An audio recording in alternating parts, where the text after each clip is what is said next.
Chapter 29. Sprocket. Sabrina woke in the late afternoon. The tent was cool and quiet. She stepped outside, her head clearing slowly, her chains feeling heavier than before. 4 men were playing cards beneath a fig tree, empty plates resting amid the trampled blades of bloodgrass. One man stood upon seeing her. Unlike many of the soldiers Sabrina had encountered recently, he had a kind face, leading her to categorize him as one of Grange's. He offered her a canvas chair and followed up with a plate of bread, peas, and dates. She thanked him and ate ravenously. The camp was strangely quiet. Some of the runners had gone, and there were definitely fewer soldiers. Her intuition told her that the attacks had begun. "Where are Grange and Sprocket?" "At the comm center," one of the men said as he leaned back against one of the remaining runners. Sabrina announced that she was going to the stream to wash her face, unsure if these men were her guards. The one who had given her the food smiled amicably, as if to say, "By all means," then turned his attention back to his hand. The stream pooled deep and still around a languid bend near the tent. Sabrina splashed it on her face and hair, squeezing out her ponytail so that the water dripped pleasantly down her neck and shirt. She caught her trembling reflection on the surface, her head framed by a halo of sky, her pale skin appearing blue. The necklace that Lindsay had made for her swung forward, the little heads dripping as if they were weeping, their tears dimpling the surface of the stream with chains of rings. The topmost leaves of the trees stirred in a breeze that was a whisper from the sky, swelling the valley with blithe susurrations. Lulled by the sounds of the leaves, the hum of insects, the swirl of the stream, she was filled with an unexplainable sense of wholeness. She found herself able to forget the ongoing battle, the unanswered questions, the impending consequences. For a fleeting moment, she could believe that all was in place with the world. She tried to remember the last time she had felt so. Her mind landed on one of the evenings she watched the enormity of color spreading from one end of the sky to the other as the sun set over the sea. Lindsay had sat beside her on the roof of her parents' house, the two of them silent, too taken with the tableau before them to be disturbed by the scrapes and bumps they had from climbing the drain spout, or the way the roof tiles burned the undersides of their thighs. Sprocket's face appeared next to her reflection in the stream. "Grange needs us at the comm center," he said. She got up, holding her wrists high to keep from tripping on her chains. Sprocket moved ahead of her, grass swishing against his trousers. He motioned to a runner on the opposite side of the tent. "We need to be quick. Jump in." Sabrina stepped up into the cab. Sprocket fastened the chains to a strut of the frame. He explained it was just for show, so that Dr. Rindle did not think he was showering her with too much favoritism. He climbed into the driver's side and started the engine. The runner moved through the camp slowly, weeds and shrubs brushing up against its underside, branches of the trees snapping on its windscreen. Sabrina was silent, trying to hold on to the tranquility she had grasped beside the stream. Sprocket said nothing, but the muscles of his jaws were working the blade of bloodgrass in his mouth furiously. After they passed a few gangs of men holding their weapons, she felt the spell fading and spoke up. "How are things with the attack?" "Chaotic, but they must have expected it," he said with a flash of disgust on his face. He offered nothing else. She wondered if there was something else bothering him. As they neared the parked runners that formed the comm center, Sprocket sped up, rolling past, then swinging the vehicle onto a road that led out of the camp. The runner bumped and shook over divots in the road while he increased their speed. "Sprocket, what's going on?" Sabrina was bounced up off the seat and tried to steady herself against the frame of the vehicle. "Just shut up." His palm screen was in his right breast pocket, shoved halfway down, the flap stuffed beneath it. She took a deep breath, leaned back in her seat, and stared straight ahead as they climbed a pass out of the valley. "So you know," she said. "How could you?" he said, not looking at her. "I can't explain." "I'll say." "Does Grange know?" "I didn't tell him. He's gone soft. Wouldn't have the spine to do what needs to be done." She knew what that was. The chains were still cold from the water of the stream. They jingled as they rumbled over another rough patch. She stared out the window and waited, watching each tree pass by, noting blossoms, branches, swallows perched in them, the colors and textures coming to her in exquisite detail. Even the smells around her, the cotton of her shirt, the metal of the chains, the plastic of the seat, struck her with an unfamiliar potency. Yet none of it was satisfying, because she would die so far from her friend. Tell Lindsay I'm sorry. Did she know? No, she lied. He yanked a comm cube from its sleeve on his belt, tossed it to the seat beside him, and jammed it with his thumb. A recorded conversation emerged from its tiny speaker, the voices small but familiar. Falcon, this is Sparrow, do you read? Sprocket's recorded voice called out. Sparrow, it's chaos. They blew the towers. People went mad. It's the rage. Mothers are killing their own children. People are fleeing the city. We're pinned down at the head ministry. There was an explosion, a confusion of voices, the sound of something rubbing against the comm-cube's microphone. Running feet. Screams. Falcon! Falcon! Sprocket! Lindsay's voice returned, doing away with call names. Sprocket, get out! Just run! It's the faces, they're death! You're not making sense. Tell Sabrina to run. Just run. I'm sorry I broke my promise. Tell her I'm sorry. I love her. The recording stopped. Sabrina's body felt rigid and cold, yet sweat beaded on her forehead. Her hand shook within her bindings. Have you heard anything else? She asked, struggling to control the tremor in her voice. No. Everything's gone dead. The runner stopped. They had crossed the ridge and out of the valley, the landscape transforming from alpine forest to sand flats. Wind whipped at the vehicle with ribbons of dust. Sprocket drew a blaster and pointed it at Sabrina, while he released her chains from the lock on the floor. Get out. She obeyed, her eyes on the southern horizon, looking in the direction of Fortinbras and the head ministry. As Sprocket rounded the corner of the runner, he motioned for her to drop to her knees. Sprocket, please let me go. Please let me try to save her. At least let me die trying. Like Brand died trying to save you? Get down. Please, it was an accident.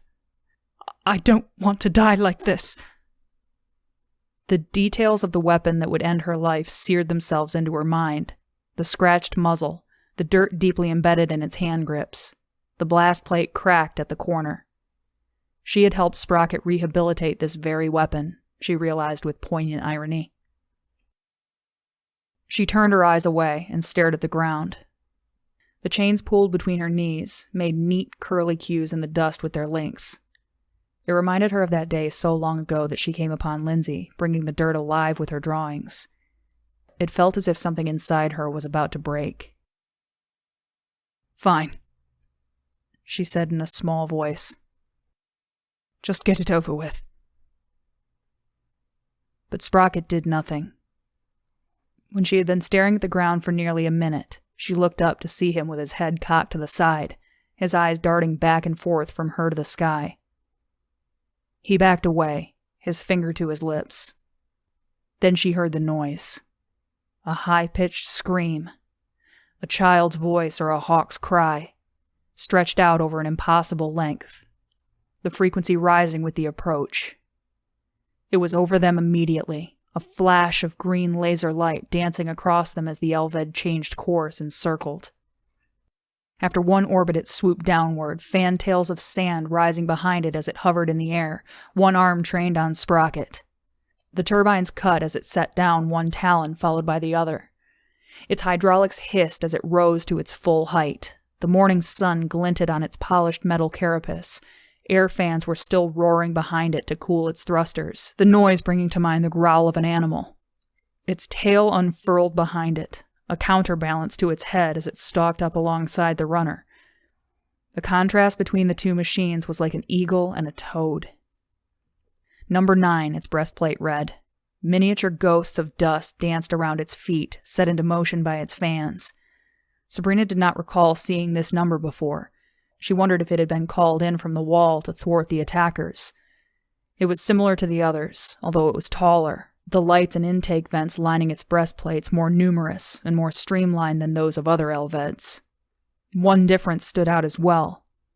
2 large rockets, half the Elved's length, rode on its back beneath its retracted wings.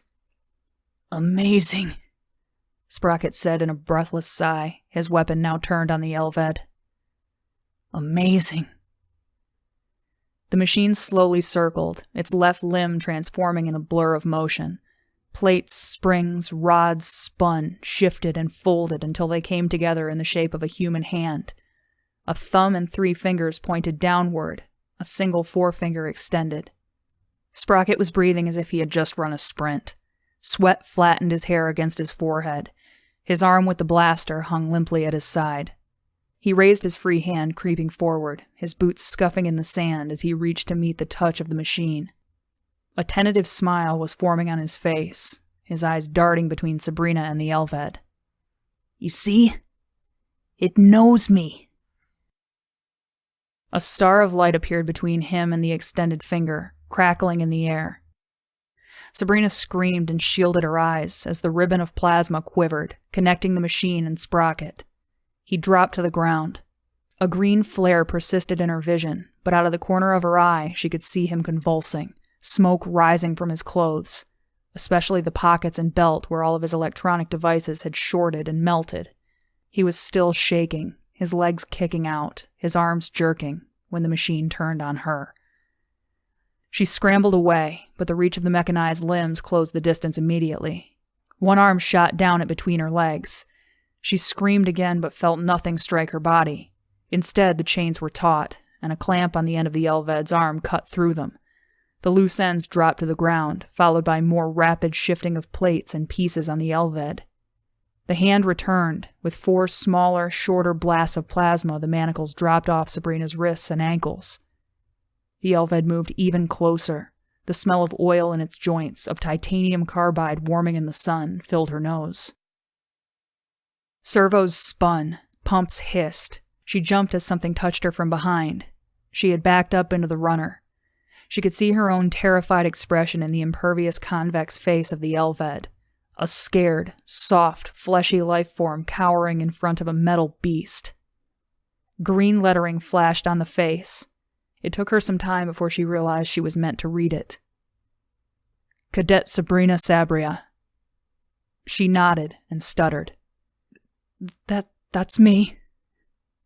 Deliver us. Sweat was trickling into her eyes. Her body was shaking as she stared at the words. For a moment she refocused, saw her own confused expression, then looked again at the words. They were unchanged. Deliver us. She shook her head, but if the Elved had time to notice, it made no reply. Instead, it stood up, the tail flowing into the air behind as the thrusters erupted beneath spreading wings. With a burst of heat, it ascended into the sky on twin streams of smokeless blue flames. Sabrina rushed to Sprocket, the methylene exhaust stinging her eyes and nose. His shirt was singed, and his flesh blackened on his shoulder where the bolt had struck him. His body was warm, hot in some places, his skin red and beginning to erupt in blisters. She knew the voltage had stopped his heart, and she was pressing on his chest, ready to begin compressions, when a change in the pitch of the Elved's engines caused her to look up. It was circling back over the hills they had left, riding down on a shallow angle. Gunfire popped from the valley. A few red flares of plasma shot by the Elved. Its body was extended to its full flight length now, tipping on its wing to follow the curve of the glen. Sabrina watched in silent horror as one rocket, then the other, fell free of the black machine and went screaming below the ridge. She grabbed Sprocket under the arm and dragged him over the ground to the leeward side of the runner, just as the flash from the explosions cast their shadows across the hardpan. The first shockwave blew the glass out of the cab and hit her chest like a fist. The second lifted the runner onto 2 wheels. Sabrina waited helplessly as the vehicle teetered on the verge of rolling onto them. It was poised right over their heads, and she realized that she would not have enough time to drag Sprocket to safety if it fell. She kicked the side, hoping the added force would be just enough. Luck was with them. The runner teetered, then crashed back down on its tires and remained upright. She breathed again. She turned Sprocket on his back and began compressing his chest, leaning over to put her ear to his mouth. He made gasping noises as the air rushed in and out of his lungs, but when she stopped, he was listless. She punched his chest, then checked his pulse. Nothing. Her arms and shoulders were tiring. By her count, it had been over 3 minutes. Too long. She ran to the driver's side door of the cab and yanked the release for the battery cover. A latch popped to the front of the cab and banged against the frame. She returned to Sprocket and made a few more compressions before pulling him flush against the runner. 5 more compressions. The cables from the battery ran behind the turbine well.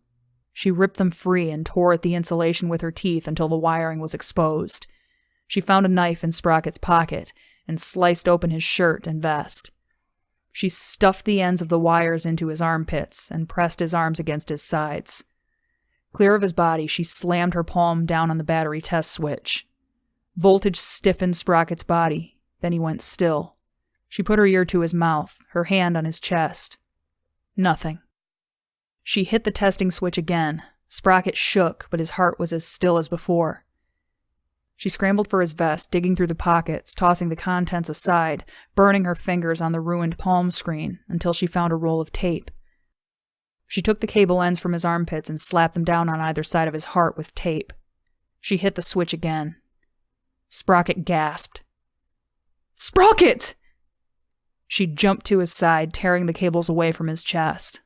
He tried to speak, but his eyes were still fluttering. She held his face in her hands and kept calling his name. Screaming and breathless, her voice caught, and she had to turn her head to cough and clear her throat. That was when she saw the smoke billowing out from behind the ridge, a black wall like the front of a thunderstorm. "Sabrina." He was grabbing her hand. She squeezed it, then released him, remembering his burns. His eyes had refocused, but he was in too much pain to say anything more. Sabrina grabbed a medkit from the cab and sat him up against the runner, out of the sun. "I guess you'll have to wait to kill me," she said, spreading ointment on his seared flesh. He nodded feebly. He didn't talk, making her afraid she was losing him again. Then he pulled her close to him by her shirt. "What happened?" "Elved came, hit you with a bolt, stopped your heart. You were dead." He clenched his eyes as if remembering the pain. She paused in her spreading of ointment. "Sprocket, did you see anything? On the other side?" He shook his head no. "What do you think that means?" "I guess it means that I am your afterlife." "Then I'm in trouble." She took another look at the rising wall of smoke. The highest reaches were being flattened by winds. "Where is my patrol suit?" "In the runner by the infirmary tent." Sabrina leaned back into the turbine well and, using his tape, reattached the cables she had ripped out. From the cab, she tested the engine. When the turbine started turning and the engine hummed steadily, she crouched down next to him again. "You need to get in this thing and drive north. The whole world is falling apart. Go to the wall, surrender, stay as far from the cities as you can. You got it?" "What about you?" She was already pulling one of the cycles from the rear bay of the runner. "I'm going to get Lindsay."